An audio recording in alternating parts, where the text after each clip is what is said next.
Hello, everybody. Welcome to a new episode of the Dissenter. I'm your host, Ricardo Lopes, and today I'm joined by Dr. Barbara Tversky. She's Professor Emerita of Psychology at Stanford University and a Professor of Psychology and Education at Teachers College, Columbia University. She specializes in cognitive psychology. She is an authority in the areas of visual spatial reasoning, and collaborative cognition. Dr. Tversky's research interests include language and communication, comprehension of events and narratives, and the mapping and modeling of cognitive processes, and she's the author of Mind in Motion: How Action Shapes Thought. And this book is going to be the one we're going to focus on the most today. So, Dr. Tversky, welcome to the show. It's a pleasure to everyone. Thank you for inviting me. I'm happy to be here. Okay, great. So, when we talk about how we mentally represent things, there are many metaphors people resort to because, it's not something tangible, let's say. And so, one of the metaphors people use sometimes is the metaphor of a cognitive map. Could you explain what's that metaphor about and if it's really the best one for us to talk about mental representations? Let me go to the second one first. Sure. I use a cognitive map or a map more generally, not as a metaphor, but as a way of thinking about thinking. So, how thoughts go from one to another, the way that we go from one place to another as we walk the world. But as mental representations come in myriad forms, countless forms that seem to be more special purpose and more related to the task at hand or whatever is being represented. So even think of something like faces. You could think of it as a map of the relations between the features of the faces, and that might be appropriate for thinking about faces. If you're thinking about, operating a dishwasher or a representation of that, it would be in a quite different form. Each of them would be map-like in a more general sense. If you think of maps as taking one domain, certain features from one domain, and carrying them over to another domain. So the domain of a dishwasher might be carried over to how you operate the dishwasher step by step, the kind of feedback you get. If you were thinking of other aspects of a dishwasher, like how it works, as opposed to what you do to operate it, your map would be different. Your relationships between the external system and what you carry in your mind would be different. So we probably carry in our minds both sets of representations and activate them as needed. So thinking about particular representations of particular sorts of things in the world, the mapping gets quite complex or can be and multivariate and all the more interesting because of that. I was using I was using cognitive maps or maps in the brain maps really, as a way of talking about thinking in general. And there's good neuroscience evidence for that.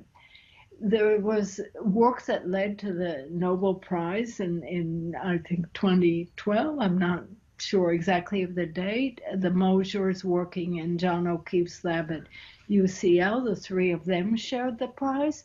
And they had shown that in the hippocampus, a crucial part of the brain for memory and creating representations, that there are place cells that code the places that are salient in an environment for one reason or another. So single cells fire when a rat or a human being are in certain places. Now, those places weren't arranged map-like in the hippocampus, but what the Mosers found was that they are arrayed in a map-like form, one synapse away in entorhinal cortex. And there, the spatial array of the places is very similar to the spatial array they are in the world. Now, what other researchers have confirmed is that the place cells in human beings also represent people, events, and abstract concepts. So the same cells that are used to represent places, physical places in the world, are also used to represent ideas. And that these are arrayed in grid cells in a conceptual space that might be a social space for people or might be a temporal space for temporal events. So there, I wonder if it's really a metaphor. If the brain is encoding time, social relations, and abstract relations in the same places as it's encoding space, it feels like something that goes beyond metaphor in its sense of representing. Mm-hmm.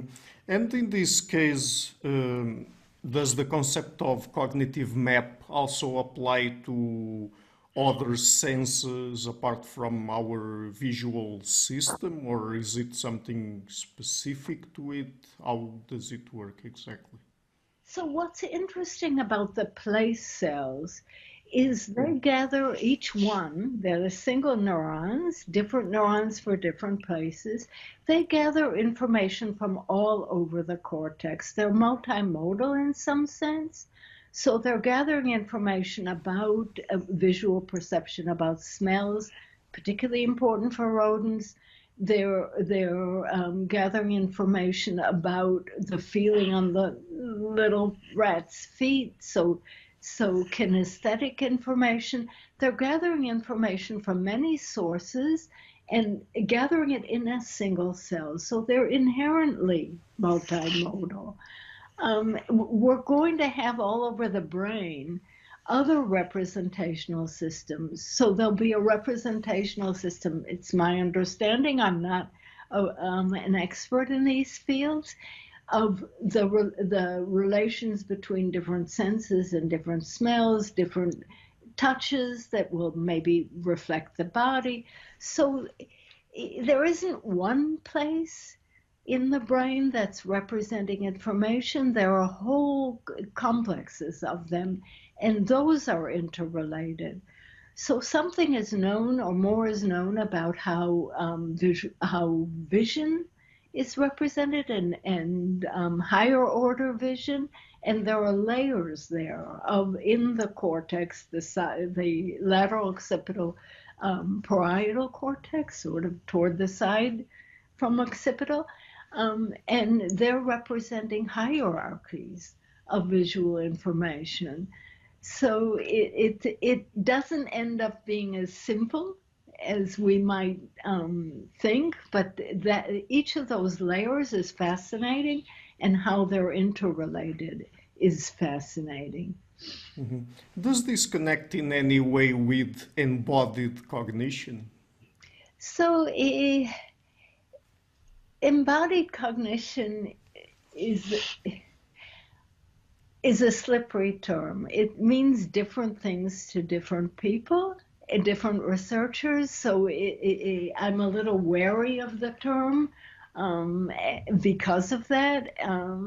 But one idea behind embodied cognition is that we understand and represent the world in terms of actions of our own body and feelings of our own body, not just actions, but the sensory or perceptual side of it.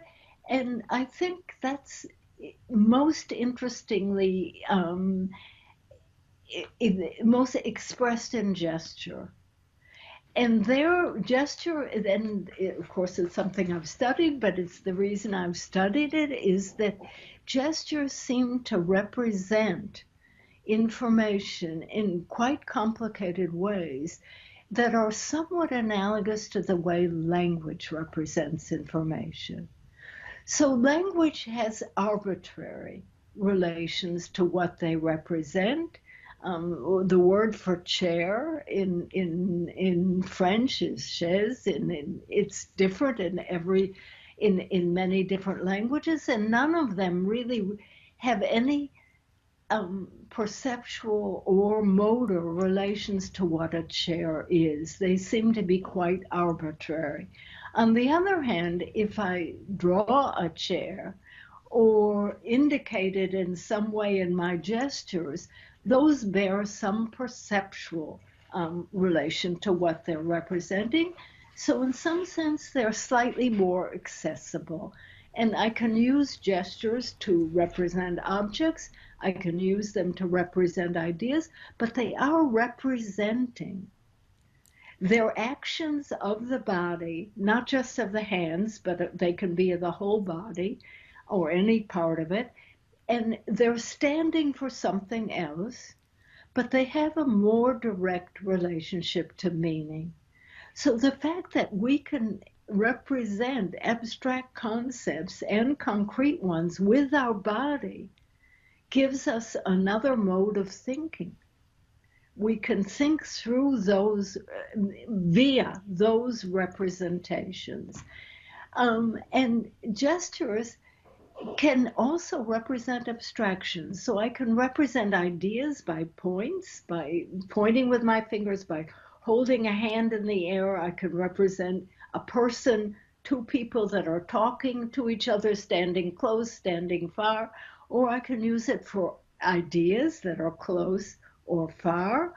So that's an abstraction. I can represent a relationship by a finger going or a hand going back and forth, indicating that there's a relationship between these points. So I can use gesture in this way to represent information and to think without thinking in words. So, and it turns out that when you sit on your hands and try to describe something quite complicated, you're going to have trouble finding words because you can't use your body. And we've found in experiments that we've done in the lab, if we put people alone in a room, they're not even talking. They're reading complicated information on a screen, like a description of an environment, where things are relative to each other, or a description of a mechanical system, how a car brake works. As they're reading, they spontaneously gesture. About 60–70% of our participants, we don't tell them to gesture. They just do it spontaneously, and their gestures are modeling what they're reading. So they're creating a map of an environment or a mechanical system of a car brake, how it works.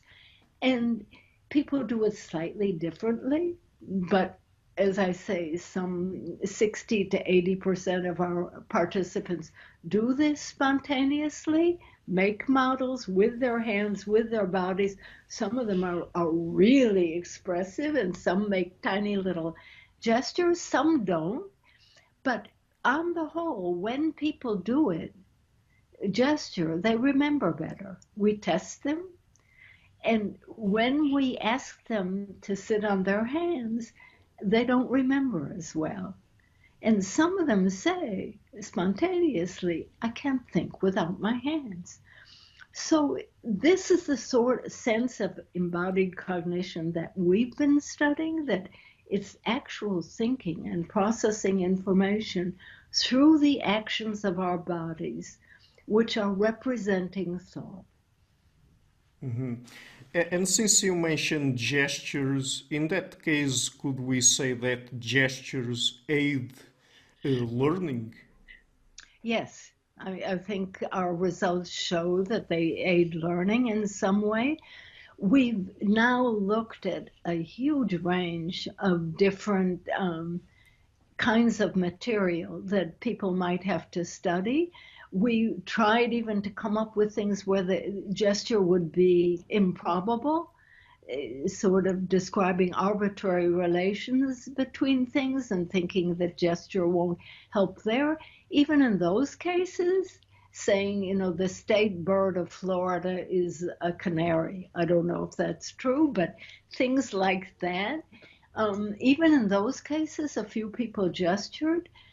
In some of those cases, we can't show yet that it influences their learning. It might be that our tests are insensitive, but the very fact that people spontaneously gesture is prima facie evidence that they think it helps them think. So maybe we can't detect it, but they seem to, the fact that they're doing it, it's extra effort to gesture as opposed to just read. So we think it might help thinking in subtle ways that we can't even detect. Mhm. But these gestures people make while they're reading, are they aware of them or not? On the whole, no. Sometimes yes, sometimes no, and that's again interesting. I think the gestures we make while we're speaking, we're not so aware of. Now it's common to walk down the streets and see people on cell phones, and they're gesturing like mad. And 20 years ago we would have thought they were crazy, um, and now it's considered normal.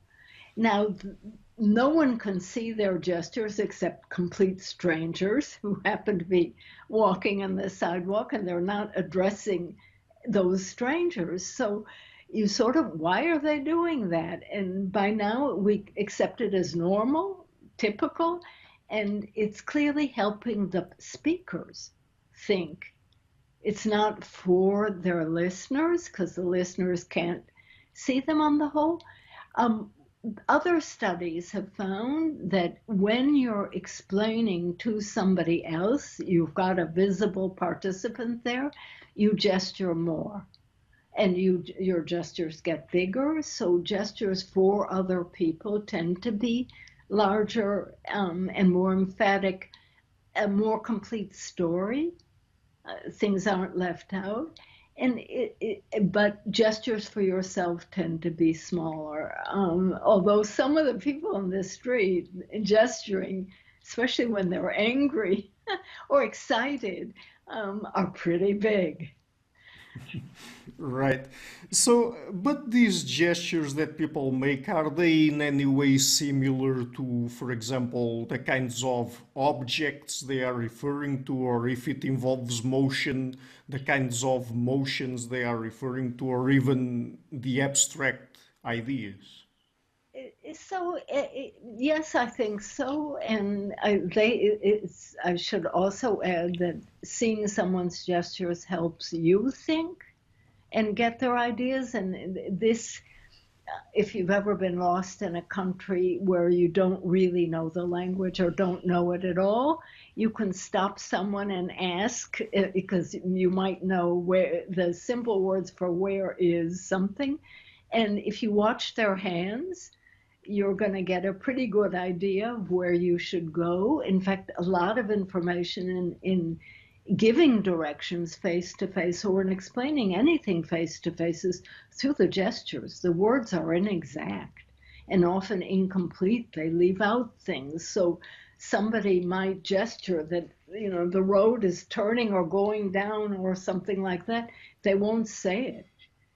And the other information, I can give lots of examples because I'm tuned to that now, are left out in people's gestures. So gestures can represent actions really well. And because they are actions, so I can indicate the curvature of a road by motions of my body in a way that would be difficult in words. Um, so they complement and supplement the information in nice ways. They can represent actions. They can also represent places, right? We do that. This is this. We point to places in the world, and later, and signify what they're representing. You know, there was this car here and this car here, and they were about to collide. And you can keep going back pointing. You can set up a parallel argument on the one hand, on the other, and then point to those sides. And people have a schema already of the two sides of the argument, and just pointing keeps them alert to what you're saying. So we find in face-to-face conversations, even simple ones, that a lot of critical information is in the gesture and not in the words. The words are too vague, too hard to find, and the gesture is pointing exactly to how you're going to move or where the place is much more accurate than a description.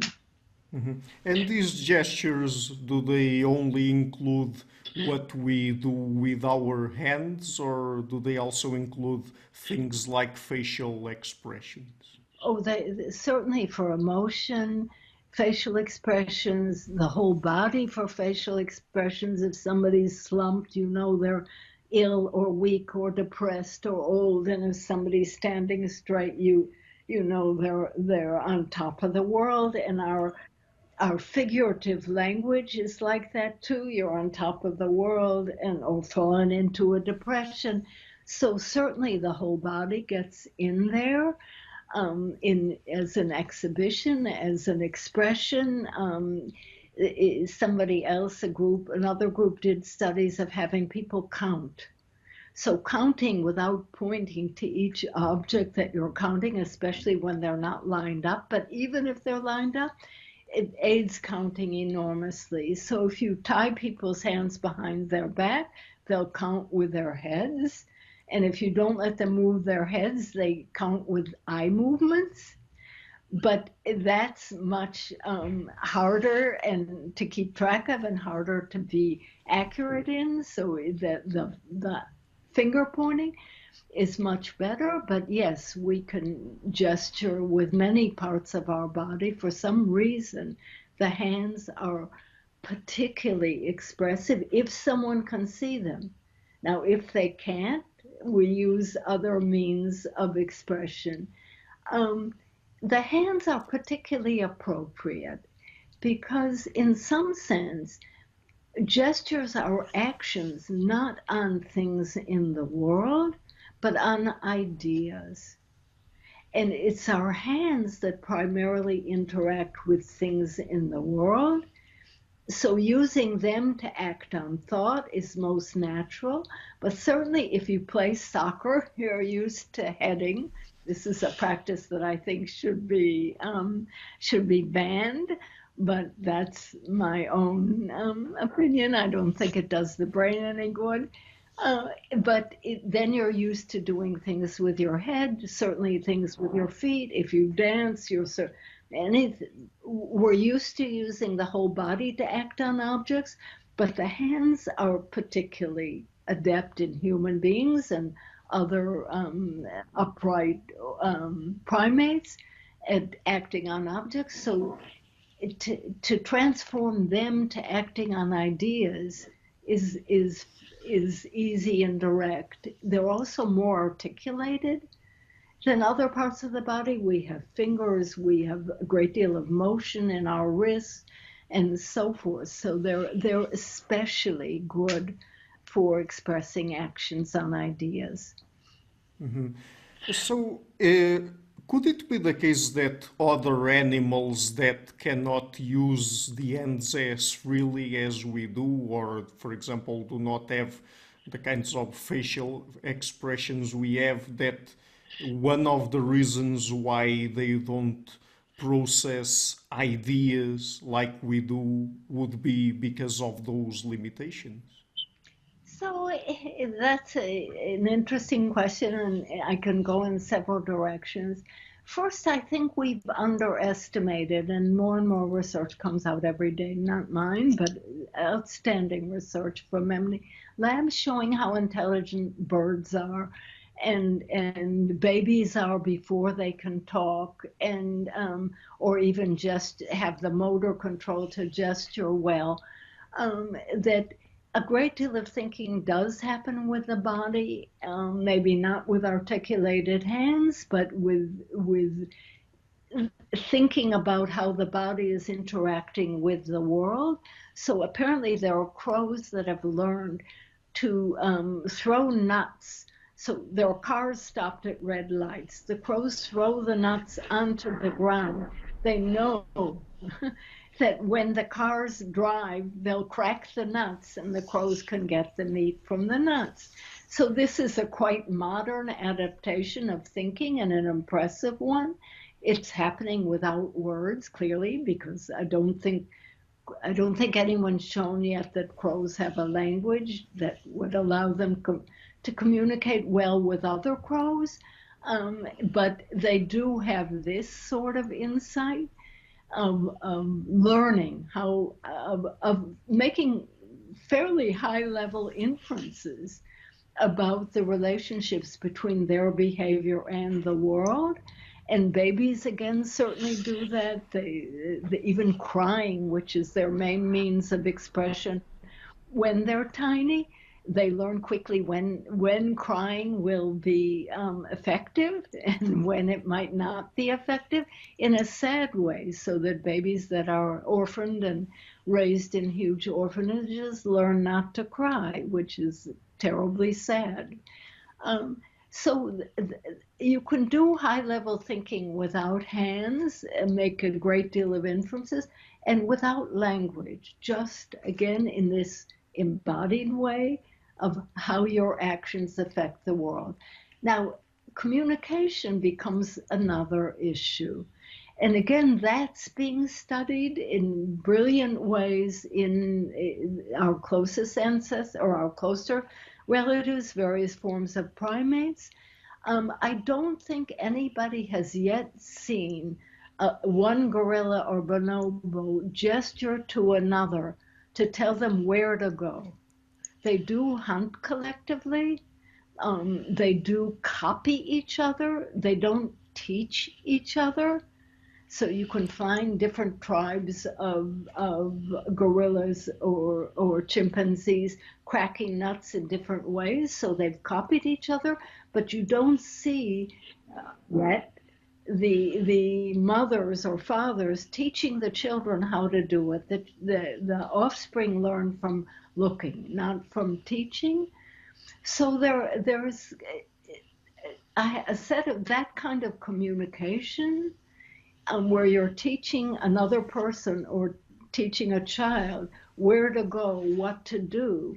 It hasn't yet been observed in other primates. It may take more clever experiments, but it's so easy to observe in humans that so the communicative drive and the drive for gesture and so forth are certainly related, and the teaching are certainly related. And many people have now been observing that what makes us smart is that we teach our young and that we teach each other and that we work together. So our collective intelligence is what gives us, we aren't faster, we aren't stronger, it's what gives us a relative advantage, and that has the extra benefit of accumulating over generations, so that what we know now is and can do is so much greater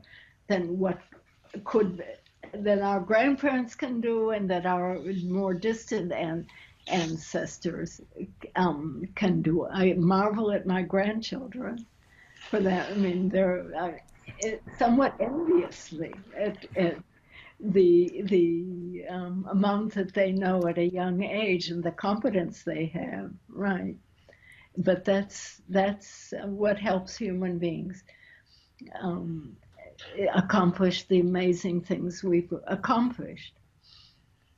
Right. I mean, in the case of facial expressions, we know that there are a few of them that seem to be universal, cross-culturally.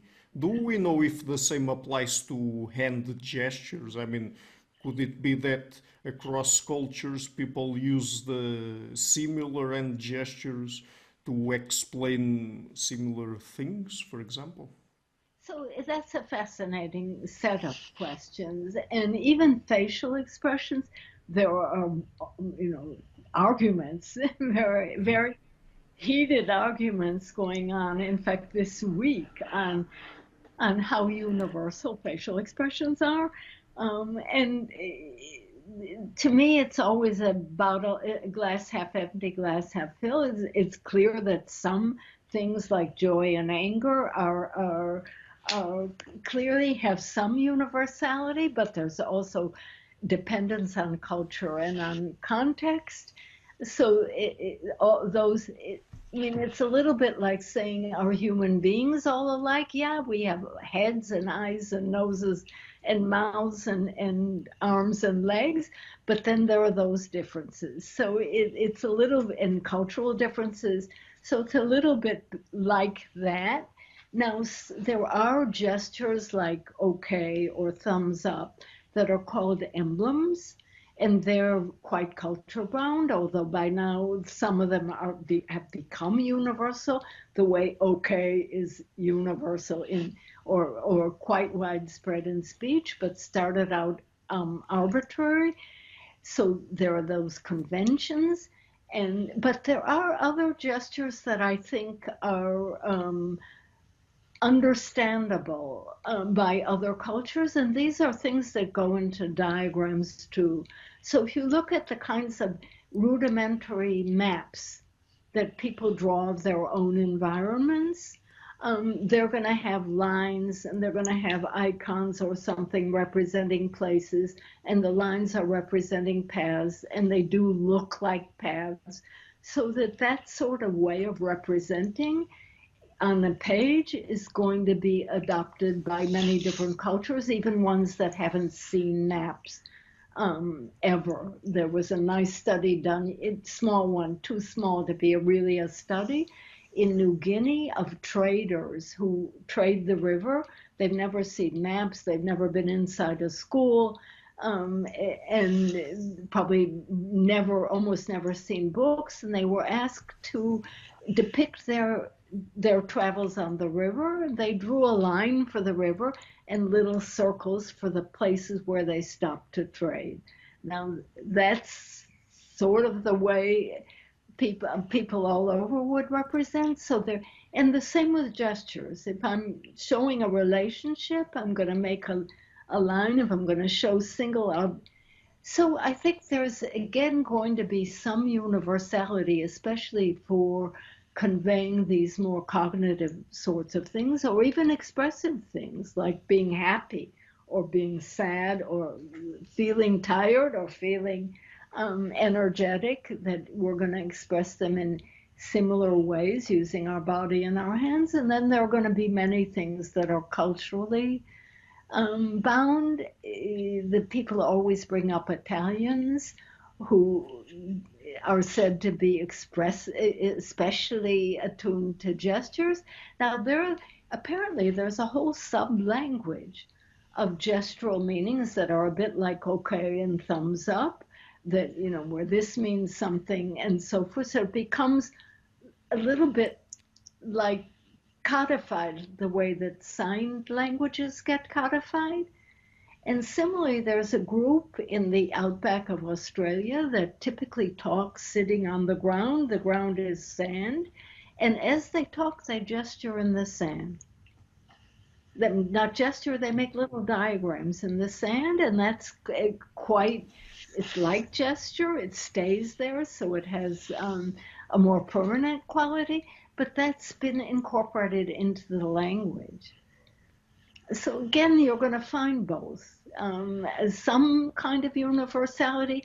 When we were lost in Italy and couldn't find our way and didn't really know enough Italian we could understand the woman who was telling us how to go. And even though she was speaking Italian, some dialect. And so we're going to find both. But as I say, I think the things that are more tied to structures and actions in the world or in systems are going to be especially lucid to people who speak other languages and come from other cultures. So, since gestures aid thinking and learning, could it be the case that culture-specific gestures would influence the way people think and perceive the world, and that would be one way by which culture influences how people think? So I don't think anybody studied that, and it would be awfully subtle to study it. The what's makes gestures difficult to code in experiments is people do it differently. So I might make a line with a finger, I could do it with a whole hand, I could do it up in the air, I could do it more or less on a surface.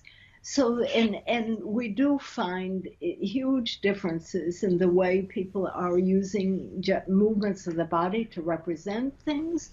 And we asked people to keep track of what different people were doing at different points in time, and some used they made a table out of the knuckles of their hands and put things in that matrix. Others made a huge matrix on the desk and were putting things in that matrix on the desk. So some used the palm of their hand. So they were all making a matrix-like thing, but doing it very differently. So that in itself, and these are all people sitting in New York, they come with a multicultural set of people. So people in the studies were from all over the world, but there were those differences. Now, that question, does the language we speak affect the way we think, has been studied, again, with enormous controversy in language. And language per se is easier to codify. We tend to use similar words within a culture. So the evidence for it, there's some evidence for it. Mostly it's small. Whatever effects you're going to find are small. The sort of biggest effect and most interesting one from my point of view, but it's also the biggest effect, is thinking about space. So we use the parts of the body, front, back, left, right, to encode a lot of space, of things in space. So if there are two wine glasses on the table and you don't know which is yours, I'll say that it's the one on your left. But if you're from a culture that doesn't use the parts of the body, only uses the cardinal directions, they'll say it's the north one. Now, this is kind of surprising to people who are used to left and right, and most schooled cultures have left and right and front and back in them, but there are cultures that don't use left and right. It turns out they do use front and back, but they don't use left and right, and so they organize certain things in the world differently. They organize it by the cardinal directions rather than their own body. And there have been some elegant experiments by Steve Levinson, who used to be at the Max Planck in Nijmegen, Max Planck for Psycholinguistics, and his colleagues all over the world, showing those effects, that a few scattered languages that don't use left and right, people will code things by the cardinal directions, and the cultures that do use left and right will code in a way. So that's the strongest evidence in my mind for, but there are others scattered. Now, some of the issue there is people could be speaking to themselves in a non-visible way. They could be saying the aardvarks on my left and the zebras on my right to themselves. So it could still be mediated by language. So it's hard to know. And language is one cognitive tool. It's extremely useful. It has to be learned. Gestures are another cognitive tool for thinking. I think I've shown you that. It's hardly has to be learned. Babies all over the world point at a very young age, often before they're talking, and develop other gestures quickly. And in fact, children who gesture a great deal learn to speak faster earlier. So gesture is a cognitive tool, sketching is a cognitive tool, language is a cognitive tool, arithmetic, a huge cognitive tool. It's cultural. There are cultures that don't count, don't have count words, and being able to count and to do operations on numbers that depend on counting, huge cognitive tool that probably shaped the way we think enormously. And language is one of them. And gesture is another. And the cultural specificity of language is a small footnote on effects on thinking compared to the huge effect of speaking and language and other cognitive tools that we have at our disposal. Right. Is there any link between the way we perceive space and the way we perceive time? So yeah, that's been much researched and is and observed throughout the ages by many people. If you just look at the way we talk about events in time, we're using spatial language. Before I do this, I'll do that. Now, before and after are really spatial terms. So yes, there are strong links, even perspective. I can take a perspective on time that's 10 minutes from me or 5 minutes ago that's very egocentric, or I can take a perspective in time that's outside of me. I can say I move an event from 5 o'clock to 6 o'clock, and that has nothing to do with me. It's not like saying I'll do it in an hour, which has me at the center. Here I have I'm looking outside, I'm not in it. And we have a similar thing with space. It's a 10-minute walk from me or a 10-block walk. I can express things either way, using time or using space, but it's relative to me. Or I can say on a map, you go from 10th Street to 20th Street, and then it's external to both of us, or certainly to me. So I can have this outsider perspective on space or time, or an insider perspective relative to me, to my own ego, and those are parallel in space and in time. And again, we often express distance as the amount of time that it'll take to get there, whether we're walking or driving or taking a train or flying. So they're quite interchangeable in our thinking. Of course, time is, for the most part, one-dimensional, and space is 2 or 3. We're better at thinking in 2 than in 3. The third dimension is difficult.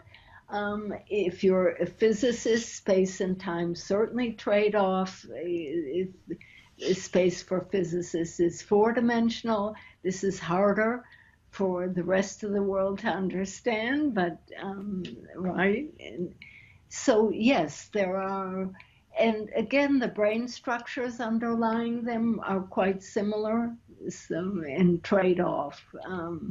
So yeah, space and time are very much linked. Mm-hmm. And is there also a link between how we think about space and how we think about our social environments? Yeah, and that distance is all disruptive disrupted in the pandemic, where we can be together with people all over the world. They're all in boxes in a grid on a Zoom. And we've gotten quite used to that, but I think we're also missing the enormously the proximity of people and the the um, the possibility of at least seeing people who actually live close to you and not seeing people who might be more important to you in emotional and social terms but are quite far.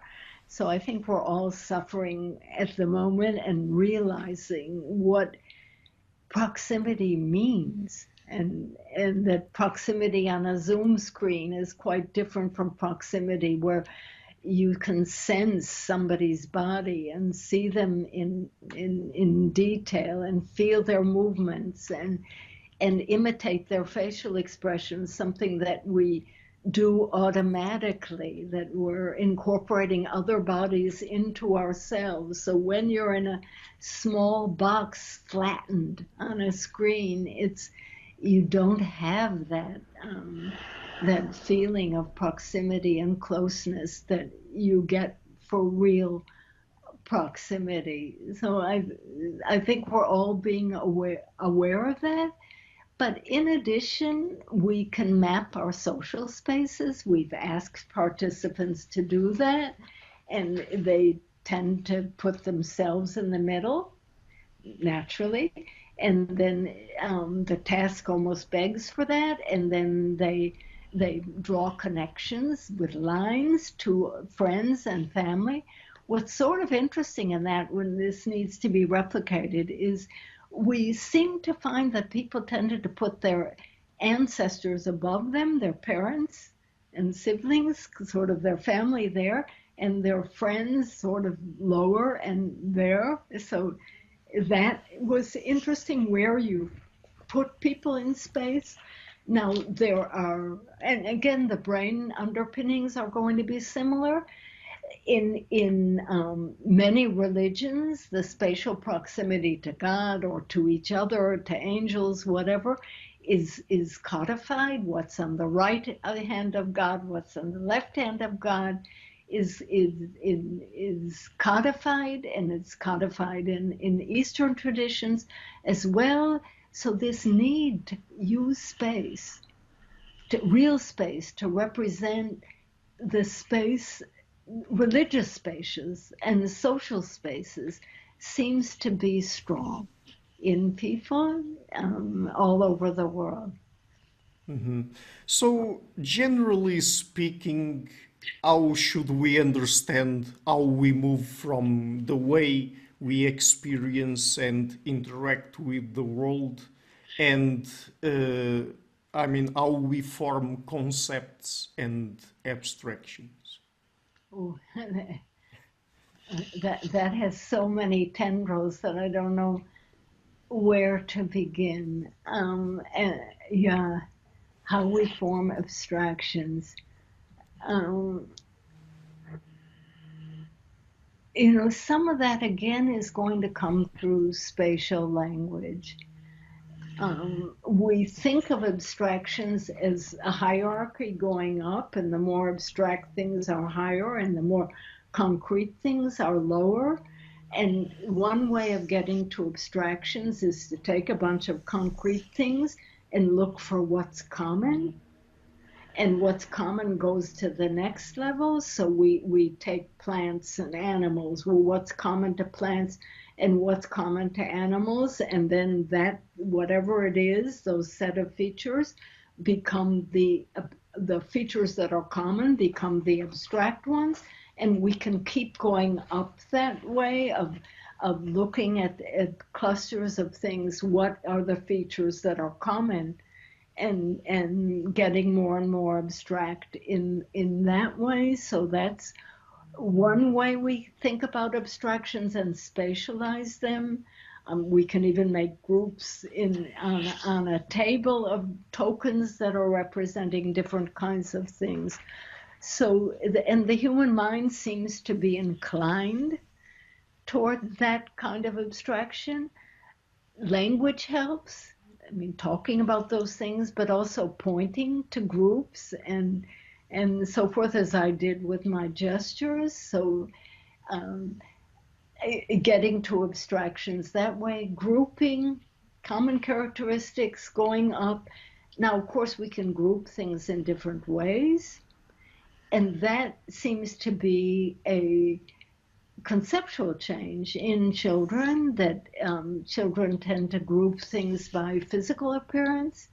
So they'll put an apple and a fire engine together instead of a fire engine and a truck, although trucks have some physical representation to fire engines too, but children might be inclined to group more by color and shape than by these more abstract categories, and it seems to shift. And nevertheless, we need to keep those concrete categories together, especially relational ones, where things get grouped according to their relations. And again, you can see in the way people sort their houses and sort things in the world and cluster that both of those things are going on. We keep clothing in closets, and those are relational. Our shoes and our shirts and our pants are all don't look the same, don't necessarily have same colors, so they're being grouped by the fact that they're all clothing and related to each other. And we'll put food in the kitchen, and again, there will cluster in different ways. So people have to keep those features in mind in different ways and group them in different ways depending on the actions that they need to accomplish with them. So anything used for cooking is going to be used in the, any food or utensils are going to be in the near the stove and the refrigerator where we're cooking, ideally. And anything for cleaning our bodies is going to be in the bathroom. So those multiple ways of grouping things help us to abstract, but we abstract in different ways. And the very way that we group the things in our houses and in the world, right? If you look out in the world, there are grocery stores and furniture stores and clothing stores. Now, there can be department stores that sell everything, but then they're in different departments. So the way we group things in the world, and those groupings talk to us. I mean, I'm saying this metaphorically here. They do communicate. So I can go into a supermarket in any country in the world, and I do. And I can't read the language, but I know refrigerated things are here, and there's a lot I know about the array of the supermarket. I even know how to purchase.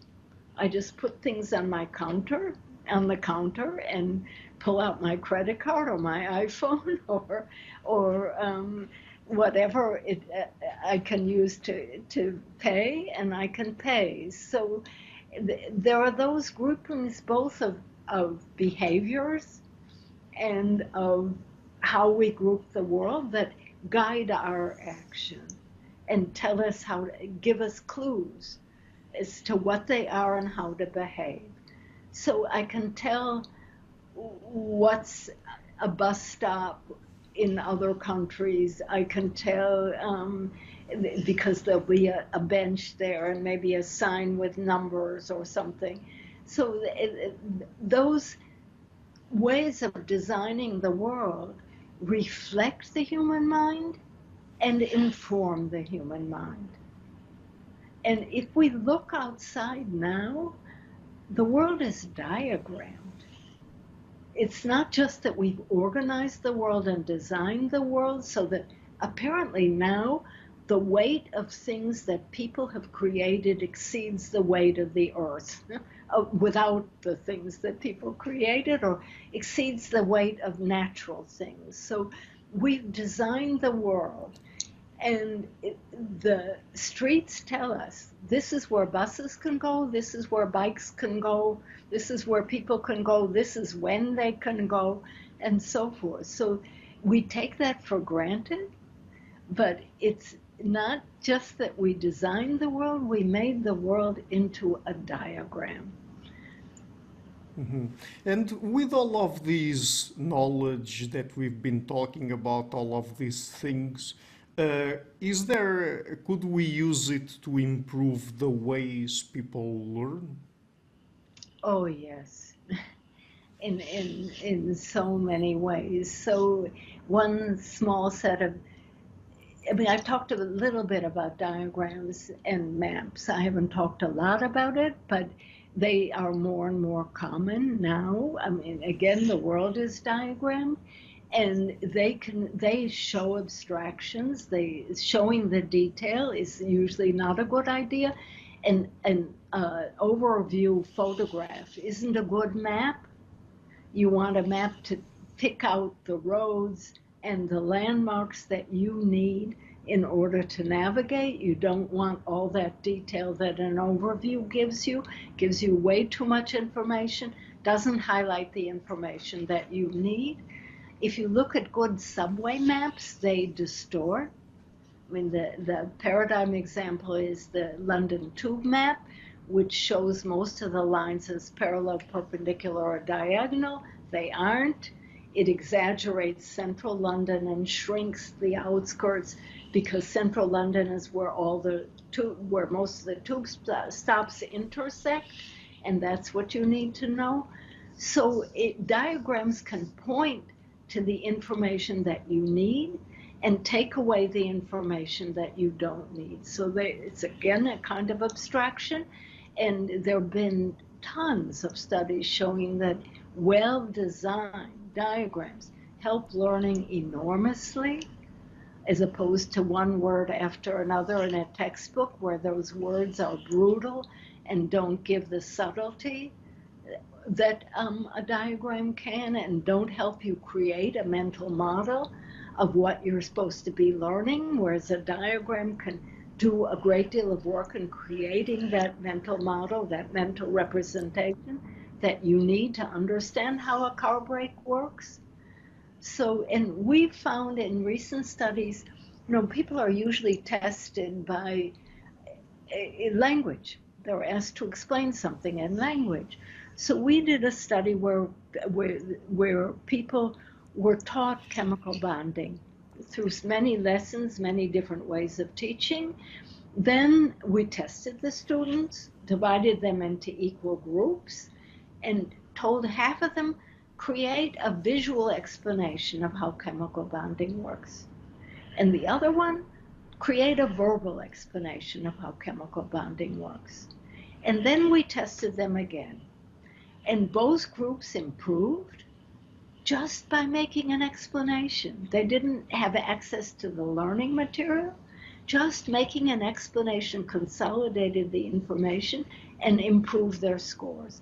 But the people who made visual explanations were far better on the second test than the people that made verbal explanations.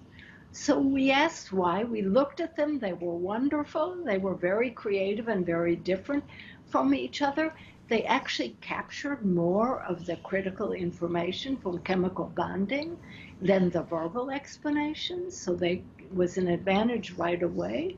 But they give you a check for completeness. Is everything there? A list of words is harder to check that way. They also give you a check for coherence. Does it make sense? That visual explanation that you've made, does it make sense? And it, again, that showing the parts and the relationships and indicating the actions as you do in a visual explanation is a clear way of checking coherence. And one word after another isn't. So yes, making diagrams, making gestures, all of that, those more direct ways of communicating ideas, helps thinking and helps learning and can help in schools. But again, they have to be well designed. It's like language has to be well edited and well designed. Yeah. And what about tools like we have nowadays, like, for example, virtual and augmented reality? Could we use those kinds of tools to aid learning? Sure, but in a thoughtful way. I'm old, so I've always been fascinated by human-computer interaction and ways to augment thinking.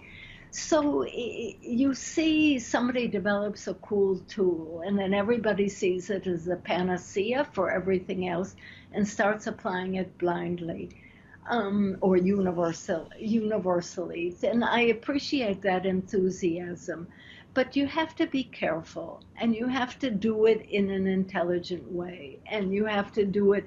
What's the relative advantage to doing it one way or another? And I've seen so many failures now. People got so excited about animation when it first came on the scene and started making animated this and animated that. And we got excited about it too, and we decided to do what you do as a researcher, and that's do a lit review. Let's find all the articles we can where people have compared animated to static graphics, and let's see, do they really improve? And we couldn't find at that time, this is the early noughts, we couldn't find a single paper where if the same information was in both, there was any advantage to animation.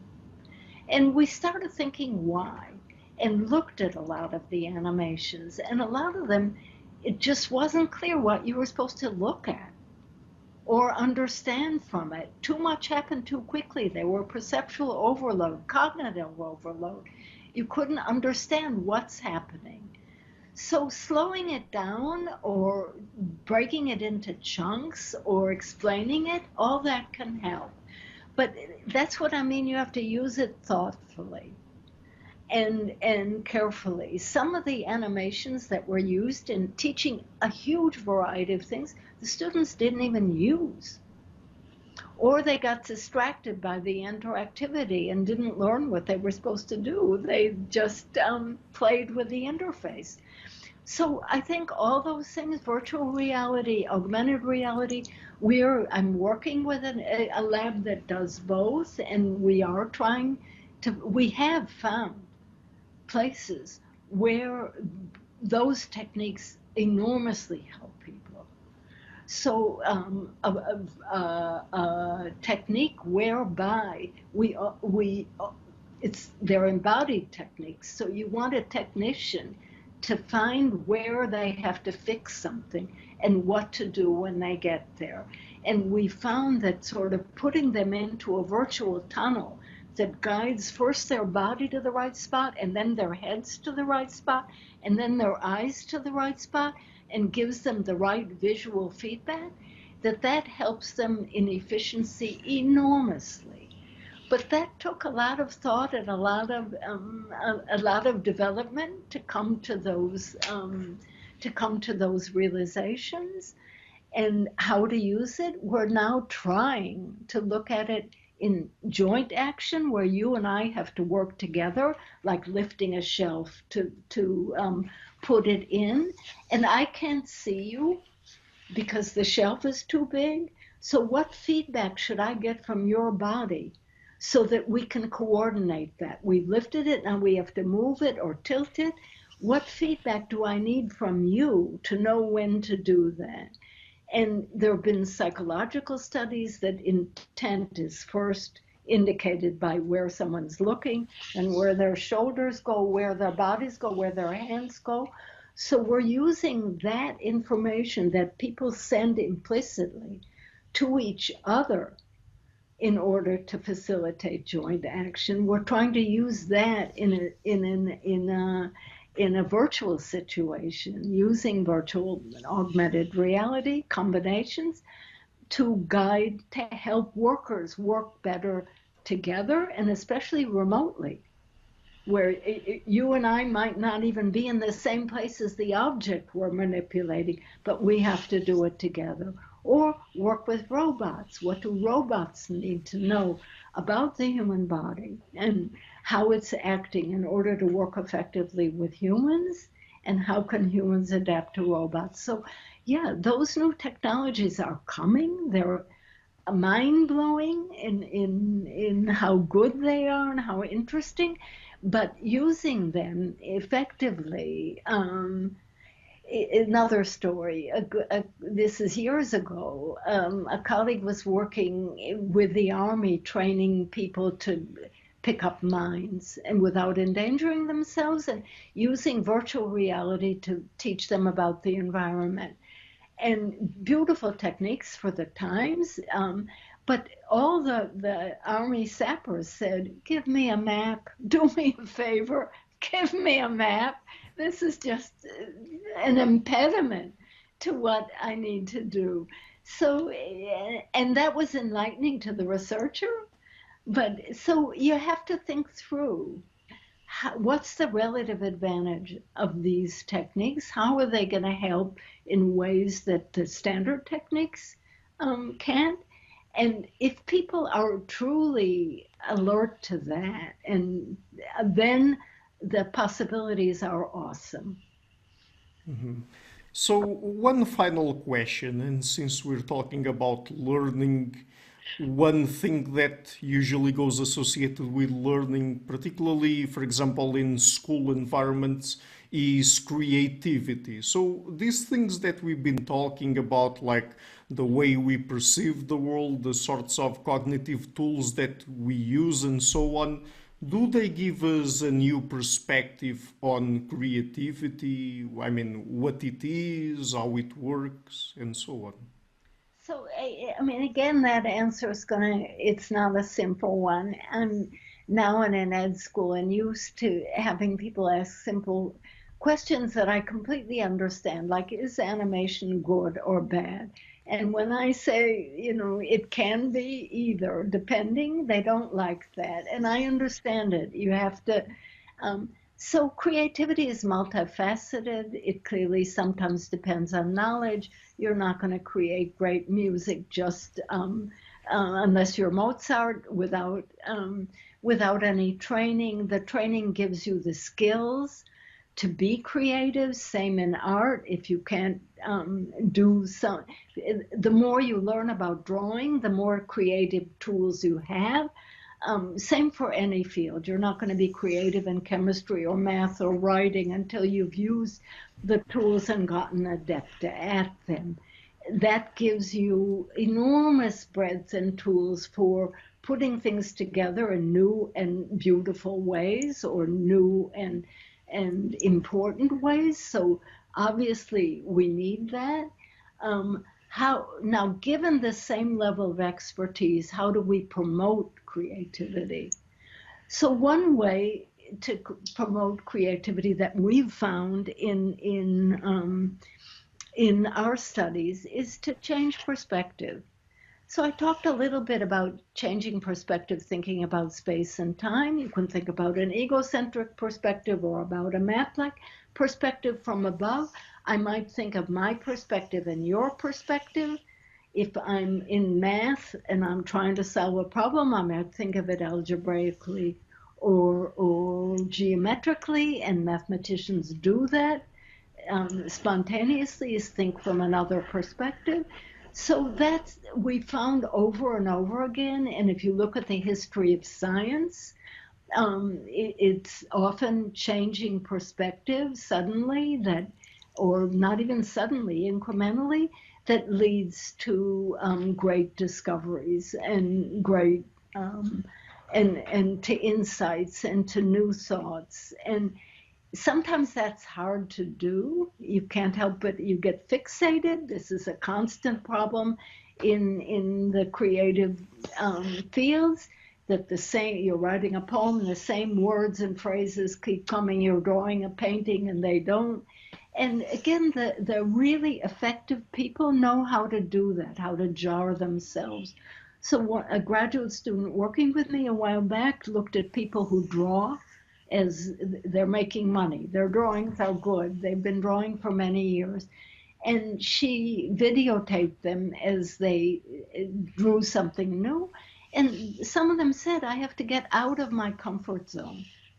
I draw something that I wouldn't draw otherwise. So that's a way of changing perspective. And they have the confidence that from years of experience that they can get out of it, or they tear up the paper and start again. So that getting yourself out of a comfort zone, jarring yourself, thinking from another perspective. a friend and colleague is studying people who make predictions about the world. Will there be a war in Afghanistan in the next 5 years? What will be the GNP of the United States in 2 years? Those sorts of predictions. That the people that are good at that, first of all, they collect a lot of information. So they're educated. This is the one basis. Another is they're quite adept at using numbers. They don't say likely, unlikely, they say 10%, 15%. But most of all, they change perspective. So they take the perspective of other people that might be predicting, think like a Republican if you're a Democrat, think like a Democrat if you're a Republican, and predicting voting. But that thinking of from another perspective causes you to see things differently and to interpret the same information differently and to arrange it differently. And this is true of groups that work together. You get multidisciplinary groups building a bridge, and each of them has different expertise and sensitivities, and you learn to incorporate their perspectives and you build a better bridge. So, and changing perspective, as I said, depends a bit on the specificity, on the domain that you're thinking in. So that trade-off of knowing and changing perspective, putting them together, those are skills you can acquire, you can remind yourself of, and do, and will help you be a more creative thinker and a more effective actor in the world. Right. Okay, so Dr. Tversky, just before we go, apart from the book which I mentioned at the beginning, Mind in Motion, How Action Shapes Thought, are there any places on the internet where people can find your work?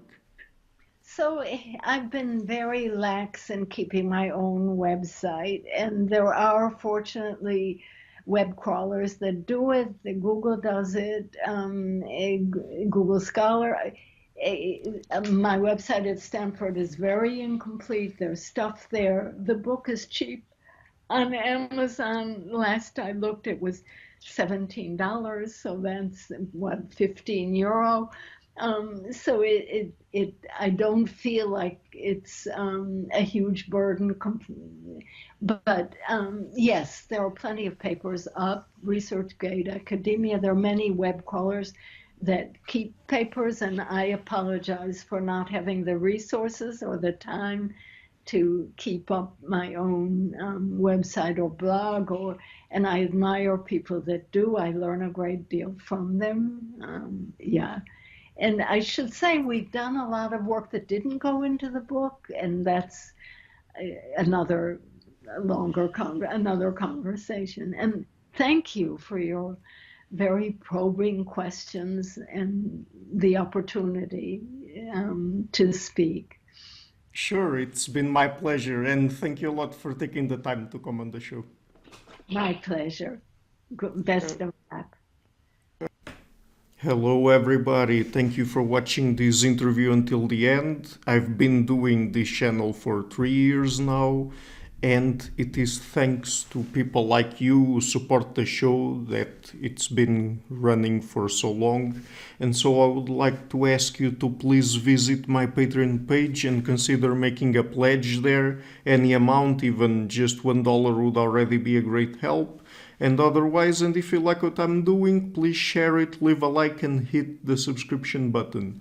I would also like to give a huge thank you to my main patrons and supporters, Karen Litske and Blanchett, Perarga Larsen, Lau Guerrero, Francis Ford, Hans Frederick Sunder, Ricardo Vladimiro, Greg Healy, Adam Castle, Olaf Alec, Jonathan V. Solanian Kata, Jacob Klinkby, Matthew Whittingbird, Arno Wolf, Tim Hollesy, Henry Kalenius, John Connors, Paulina Barron, Philip Force Connolly, Jerry Mueller, Herbert Gintis, Rutger Voss, Bo Weingart, Rebecca Neuberger Goldstein, Dan Demetri, Robert Windiger, Rui Inácio, Arthur Coe, Zup, Marco Neves, Colin Holbrook, Susan Pinker, Thomas Trumbull, Bernardo Seixas, Pablo Santurbano, Simon Columbus, Jorge Espinha, Phil Kavanagh, Corey Clark, Mark Blythe, Roberto Inguanzo, Michael Stormir, Eric Neumann, Samuel Andreev, Tiago Nunes, Bernard Hughney, Alexander Dunbauer, Omari Hickson, Felicia Stevens, Fergal Cusson, Evan Bodranco, Al Herzog, Nuno Machado, Don Ross, João Alves da Silva, Jonathan Librant, Oslam Bullitt, Nathan Nguyen, Stanton T, Samuel Correa, Eric Hines, Mark Smith, J.W., João Eira, Tom Hummel, David Sloan Wilson, Yacila Deza Araújo, Eden Solon, Roman Roach, Dmitry Grigoriev, Diego Londonho Correa, Tom Roth, Yannick Punter, Adana Rusmani, Charlotte Bliss, my producers, Isar Weber, Jim Frank, Lucas Stafiniak, Elian Gilligan, Sérgio Adriano, Luís Caetano, Matthew Lavender, Tom Vanegdam, Curtis Dixon, João Linhares, Benedict Mueller, Vega Guidi, Sardas France, and Niruban Balachandran, and my executive producers, Michel Rugieski, Rosie, and James Pratt. Thank you for all.